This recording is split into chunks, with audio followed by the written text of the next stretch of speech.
ಚಿರತೆ ಕಾಟಕ್ಕೆ ತುರುವೇಕೆರೆ ಜನತೆ ಬೇಸತ್ತಿದ್ದಾರೆ. ತುರುವೇಕೆರೆಯಲ್ಲಿ ತಪ್ಪದೇ ಇರುವಂತಹ ಚಿರತೆ ಕಾಟಕ್ಕೆ ಪಟ್ಟಣದ ಬಳಿ ತೋಟದಲ್ಲಿ ಚಿರತೆ ಕಂಡಿದ್ದು ಅಲ್ಲಿನ ಜನತೆ ಚಿರತೆ ಕಾಟಕ್ಕೆ ಈಗ ಬೇಸತ್ತಿರುವಂತದ್ದು. ಚಿರತೆ ಕಾಟಕ್ಕೆ ತುರುವೇಕೆರೆ ಜನತೆ ಬೇಸತ್ತಿದ್ದಾರೆ. ತುರುವೇಕೆರೆಯಲ್ಲಿ ಚಿರತೆ ಕಾಟ ತಪ್ಪತಾನೇ ಇಲ್ಲ. ಪಟ್ಟಣದ ಬಳಿ ಇರುವಂತಹ ತೋಟದಲ್ಲಿ ಚಿರತೆ ದಿಢೀರಂತ ಈಗ ಪ್ರತ್ಯಕ್ಷ ಆಗಿರುವಂತದ್ದು. ಜೆಸಿಬಿಯಲ್ಲಿ ಒಳಚರಂಡಿ ಕೆಲಸ ಮಾಡುವಾಗ ಚಿರತೆ ಕಂಡಿದೆ. ಒಂದು ವಾರದಿಂದ ಚಿರತೆ ಕಾಟದಿಂದ ಹೈರಾಣಾಗಿದ್ದಾರೆ ಅಲ್ಲಿನ ಮಂದಿ. ಭಯದಿಂದ ಓಡಾಡುವ ಪರಿಸ್ಥಿತಿ ಕೂಡ ತುರುವೇಕೆರೆಯಲ್ಲಿ ನಿರ್ಮಾಣವಾಗಿದೆ. ಆದಷ್ಟು ಬೇಗ ಚಿರತೆಯನ್ನ ಹಿಡಿಯುವಂತೆ ಅಲ್ಲಿನ ಜನತೆ ಮನವಿಯನ್ನ ಮಾಡಿದ್ದಾರೆ. ಅರಣ್ಯ ಇಲಾಖೆಗೆ ಮನವಿಯನ್ನ ಮಾಡಿದ್ದಾರೆ ತುರುವೇಕೆರೆ ಜನತೆ. ಒಂದು ವಾರದಿಂದ ಚಿರತೆ ಕಾಟವನ್ನ ತಡೆಯೋಕ್ಕಾಗ್ತಾ ಇಲ್ಲ. ಭಯದಿಂದ ನಾವು ಓಡಾಡ್ತಿದ್ದೇವೆ. ಆದಷ್ಟು ಬೇಗ ಚಿರತೆಯನ್ನ ಹಿಡಿಯುವಂತೆ ಈಗ ಅರಣ್ಯ ಇಲಾಖೆಗೆ ನಾವು ಮನವಿಯನ್ನ ಮಾಡಿದ್ದೇವೆ. ಅರಣ್ಯ ಇಲಾಖೆಗೆ ನಾವು ಮನವಿ ಮಾಡಿದ್ದಾರೆ ಅಲ್ಲಿನ ಜನತೆ. ಇದರಿಂದ ನಾವು ಗಾಬರಿಗೊಂಡಿದ್ದಾರೆ. ಜೆಸಿಬಿಯ ಚಾಲಕ ಕೂಡ ಈ ಒಂದು ಚಿರತೆಯನ್ನ ನೋಡಿ ಗಾಬರಿಗೊಂಡಿದ್ದಾನೆ. ಜೆಸಿಬಿಯ ಗ್ಲಾಸ್ ಕ್ಲೋಸ್ ಮಾಡಿಕೊಂಡು ವಿಡಿಯೋ ರೆಕಾರ್ಡ್ ಮಾಡಿದ್ದಾರೆ. ತೋಟದ ಮಾಲೀಕರಿಗೂ ಕೂಡ ಈ ಒಂದು ವಿಚಾರದ ಬಗ್ಗೆ ಜೆಸಿಬಿ ಚಾಲಕ ಮಾಹಿತಿಯನ್ನ ತಿಳಿಸಿರುವಂತದ್ದು. ಇತ್ತೀಚೆಗೆ ತುರುವೇಕೆರೆಯಲ್ಲಿ ಚಿರತೆ ಕಾಟ ಹೆಚ್ಚಾಗಿದೆ. ಆ ಒಂದು ಚಿರತೆ ಕಾಟ ಹೆಚ್ಚಾದ ಬೆನ್ನಲ್ಲೇ ಅಲ್ಲಿನ ಜನರು ಭಯದಿಂದ ಓಡಾಡುವ ಸ್ಥಿತಿ ನಿರ್ಮಾಣವಾಗಿದೆ. ಅಲ್ಲಿನ ಜನರು ಈ ಚಿರತೆ ಕಾಟದಿಂದ ಬೇಸತ್ತು ಹೋಗಿದ್ದಾರೆ.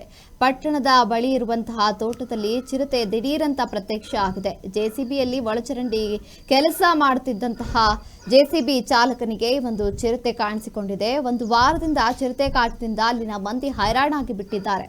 ಭಯದಿಂದ ಓಡಾಡುವಂತಹ ಪರಿಸ್ಥಿತಿ ನಮಗೆ ನಿರ್ಮಾಣವಾಗಿದೆ. ಆದಷ್ಟು ಬೇಗ ಚಿರತೆಯನ್ನ ಹಿಡಿಯುವಂತೆ ಮನವಿಯನ್ನ ಈಗಾಗಲೇ ಅರಣ್ಯ ಇಲಾಖೆಗೆ ಮಾಡಿರುವಂತದ್ದು. ತುರುವೇಕೆರೆ ಜನತೆ ಈಗ ಅರಣ್ಯ ಇಲಾಖೆಗೆ ಚಿರತೆಯನ್ನ ಆದಷ್ಟು ಬೇಗ ಹಿಡಿಯುವಂತೆ ಮನವಿಯನ್ನ ಮಾಡಿದ್ದಾರೆ. ಇನ್ನು ಜೆಸಿಬಿ ಆಪರೇಟರ್ ಈಗ ಗಾಬರಿಗೊಂಡು ಜೆಸಿಬಿ ಗ್ಲಾಸ್ ಅನ್ನ ಕ್ಲೋಸ್ ಮಾಡಿಕೊಂಡು ವಿಡಿಯೋನ ಸೆರೆ ಹಿಡಿದಿರುವಂತದ್ದು. ತೋಟದ ಮಾಲೀಕರಿಗೂ ಕೂಡ ಈ ಬಗ್ಗೆ ಜೆಸಿಬಿ ಆಪರೇಟರ್ ಮಾಹಿತಿಯನ್ನ ತಿಳಿಸಿರುವಂತದ್ದು. ವಿಡಿಯೋ ಮಾಡಿ ನಮಗೆ ವಾಟ್ಸಪ್ ಅಲ್ಲಿ ಚಿರತೆ ಕಾಣಿಸ್ಕೊಂಡು ಅವರು ಅದನ್ನ ವಿಡಿಯೋ ಮಾಡಿ ನಮಗೆ ವಾಟ್ಸಪ್ ಅಲ್ಲಿ ಹಾಕಿದ್ರು. ಈ ಥರ ಇದೆ, ಹುಷಾರಾಗಿರಿ ಅಂತ ಹೇಳಿ. ನಾವು ಮಾರನೇ ದಿವಸ ಯಾರೂ ತೋಟಕ್ಕೆ ಹೋಗಲೇ ಇಲ್ಲ. ಮೊನ್ನೆ ದಿವಸ ಆಗಿದ್ದಕ್ಕೆ ಇವತ್ತು ಹೋದಾಗ ಇವತ್ತೇನು ಎಲ್ಲೂ ಅಲ್ಲೇನು ಕಾಣಿಸ್ಕೊಳ್ಳಿಲ್ಲ. ಆದರೂ ಭಯ. ಒಟ್ಟಲ್ಲಿ ಯಾರೂ ಸರಿಯಾಗಿ ತೋಟಕ್ಕೆ ಹೋಗ್ತಾ ಇಲ್ಲ. ಅಲ್ಲಿ ಎಲ್ಲರೂ ಮನೆ ಬಿಟ್ಟು ಆಚೆಗೆ ಹೋಗ್ತಾ ಇಲ್ಲ. ಅಲ್ಲಿ ತೋಟಕ್ಕೆ ಹೆದರ್ಕೊಂಡು ಅದು ಈಗ ಎಲ್ಲಿದೆ ಅಂತ ಗೊತ್ತಾಗ್ತಾ ಇಲ್ಲ. ಸರ್, ಅರಣ್ಯ ಇಲಾಖೆಯವ್ರಿಗೆ ತಿಳಿಸಿದ್ರ ಸರ್? ಇಲ್ಲ, ಇನ್ನೂ ತಿಳಿಸಿಲ್ಲ. ಯಾರು ಬಂದಿಲ್ಲ. ಸ್ಪಾಟಿಗೆ ಬಂದು ಯಾರು ಏನು ಇದು ಮಾಡಿಲ್ಲ.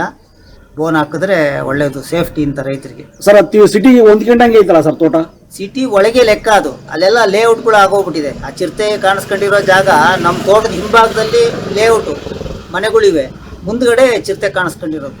ಕೇಶವನ ದೇವಸ್ಥಾನದ ಹಿಂದ್ಗಡೆ ಒಬ್ರು ಹಸುಗಳು ಮೇಯಿಸ್ತಾ ಇದ್ದಾಗ ಕಾಣಿಸ್ಕೊಂಡು ಅವ್ರ ಹಸುನು ಬಿಟ್ಟು ಓಡ್ಬಂದ್ಬಿಟ್ಟಿದ್ರು ಹೆದರ್ಕೊಂಡು. ಆಮೇಲೆ ಅವ್ರ ಯಜಮಾನರು ಗೊತ್ತಾಗಿ ಹೋಗಿ ನಿಧಾನಕ್ಕೆ ಅದನ್ನ ಮರೆಯಲ್ಲಿ ಹೋಗಿ ಹಸುನ ಈಚೆ ಕಡೆ ತಾಂಬಂದ್ರು. ಬಟ್ ಅದು ತಿರುಗಿ ಕಾಣಿಸ್ಕೊಳ್ಳಿಲ್ಲ. ಇಲ್ಲಿ ಅಕ್ಕಪಕ್ಕನೆ ಸಿಟಿ ಒಳಗಡೆ ಟೌನಲ್ಲೇ ಒಂದು ವಾರದಿಂದ ಹೆಚ್ಚು ಕಮ್ಮಿ ಟೌನಲ್ಲೇ ಓಡಾಡ್ತಾ ಇದೆ. ಮತ್ತೆ ಉಡುಸ್ತಂಗುಡಿ ಸುತ್ತ CC ಕ್ಯಾಮ್ರಾ ಹಾಕಿದ್ದಾರೆ. ಅದರೊಳಗೂ ರೆಕಾರ್ಡ್ ಆಗಿದೆ. ಈಗ ಒಂದು ವಾರದಲ್ಲಿ ಅಲ್ಲೂ 2 ರೌಂಡ್ ಹೊಡೆದಿದೆ. ಉಡುಸ್ತಂಬನ ದೇವಸ್ಥಾನ 2 ಸಲ ರೆಕಾರ್ಡ್ ಆಗಿದೆ. ಇಷ್ಟಾದ್ರೂ ಅರಣ್ಯ ಇಲಾಖೆಯವರು ಯಾರು ಏನು ಬಂದೇ ಇಲ್ಲ, ಏನು ಮಾಡೂ ಇಲ್ಲ. ಚಿರತೆ ಕಾಣಿಸ್ಕೊಂಡು ಅವರು ಅದನ್ನ ವಿಡಿಯೋ ಮಾಡಿ ನಮಗೆ ಇವರು ತಮಿಳಿಯನ್ನು ಅದನ್ನ ವಾಟ್ಸಪ್ ಮಾಡಿ ನಾವು ಇದು ವಿಡಿಯೋ ಮಾಡಿ ನಮಗೆ ಕಳಿಸ್ತಿದ್ದಂಗೆ ನಾನು ಎಲ್ಲ ತೋಟದವ್ರಿಗೂ ರಾತ್ರಿ ಕೂತ್ಕೊಂಡು ಎಲ್ಲರಿಗೂ ವಿಡಿಯೋನು ಕಳಿಸಿ ಫೋನ್ ಮಾಡಿ ಹೇಳಿದೆ. ಯಾಕೆಂದ್ರೆ ಯಾರು ತೋಟಕ್ಕೆ ಹೋಗಿ ಅಪಾಯಕ್ಕೆ ಇದಾಗ್ಬಿಟ್ಟಾರು ಅಂತ ಹೇಳಿ ಎಲ್ಲರಿಗೂ ಎಚ್ಚರಿಕೆ ಕೊಟ್ಟು ಯಾರು ಹೋಗಬೇಡಿ ಅಂತ ಅಕ್ಕಪಕ್ಕರು ಮಾತಾಡ್ತಾ ಇದ್ದಾರೆ. ಎಲ್ಲರಿಗೂ ಹೇಳಿದ್ದೆ. ಪೂರಾ ಸುಮಾರು ಜನ ರಾತ್ರಿ ಎಲ್ಲ 11 ಗಂಟೆ ತನಕ ಅದೇ ಕೆಲಸ. ನನಗೆ ತಿಗಳ್ರುಗಳಿಗೆ ಎಲ್ಲರಿಗೂ ಹೇಳಿದ್ದೆ ಹೋಗಬೇಡಿ ಅಂತ.